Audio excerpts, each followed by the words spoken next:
আজ এসেছি বাপের বাড়িতে, আর মা আজকে আমাকে আলুর দম আর পেটাই পরোটা করে খাওয়াবে, সেটাই তোমাদের কাছে শেয়ার করছি। দেখো, এইভাবে আলুগুলোকে ছাড়ানো হয়েছে, তারপর আলুটাকে সিদ্ধ করা হয়েছে, এরপর একটা পেস্ট করা হয়েছে যেটার মধ্যে আদা রয়েছে, পেঁয়াজ রয়েছে আর টমেটো রয়েছে। এবার দেখো, কড়াইটাকে ভালো করে গরম করে তেল দিয়ে, সেটাও ভালো করে গরম করে তার মধ্যে গোটা জিরে আর তেজপাতা দিয়ে ভালো করে ভেজে নিচ্ছে। এরপর এইটার মধ্যে আলুটাকে সুন্দর করে ভেজে নেবে। আচ্ছা, তোমরা বলো তো কারা কারা মায়ের হাতের রান্না খেতে ভালোবাসো? আমার মতন আমি তো ভীষণ ভালোবাসি। আশা করছি সব সন্তানই তার মায়ের হাতের রান্না ভীষণ খেতে ভালোবাসে। যাই হোক, সেই পেস্টটাকে দেওয়ার পর দেখো, এর মধ্যে নুন, লঙ্কার গুঁড়ো, হলুদ, জিরের গুঁড়ো, কাশ্মীরি লঙ্কা, লবঙ্গ, এলাচ, এই সবগুলো একসাথে দিয়ে ভালো করে ভাজছে। এদিকে বাবা ময়দাটাকে মাখছে। দেখো, ভালো করে এটাকে কষিয়ে দিচ্ছে। এরপর আলুগুলোকে দিয়েও এটা ভালো করে কষানো হবে। আচ্ছা, ময়দাটাকে মাখা হয়েছে একটুখানি খাবার সোডা দিয়ে, নুন দিয়ে আর তেল দিয়ে।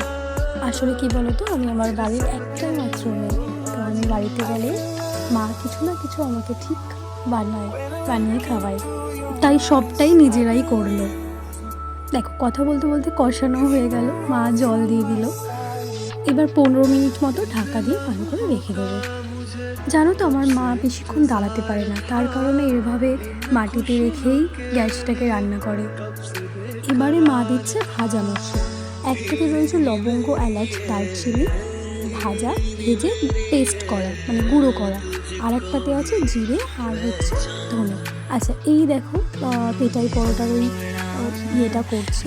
তো দেখো, লেচিটা করছে এই যে এরকমভাবেই করছে মা। খুবই সিম্পল রান্না করে, কিন্তু এত টেস্ট হয়। তোমরা একদিন ট্রাই করো, দেখবে ডেফিনেটলি তোমাদেরও ভালো লাগবে। এই যে দেখো, এইভাবে ভেজে নিচ্ছে। তো তোমরাও কমেন্ট করবে যে তোমাদের মায়ের হাতের সব থেকে ফেভারিট ডিশ কোনটা। জানো তো, আমি বাড়িতে গেলে মা এরকম একটা না একটা রেসিপি বানাবে যেটা আমার পছন্দ। শ্বশুর বাড়ি থেকে বাপের বাড়িতে গেলে মেয়েরা এভাবেই প্যাম্পার হয়। দেখো, এই যে রেডি পেটাই পরোটা আর আলুর দম, খুবই সুন্দর হয়েছে খেতে।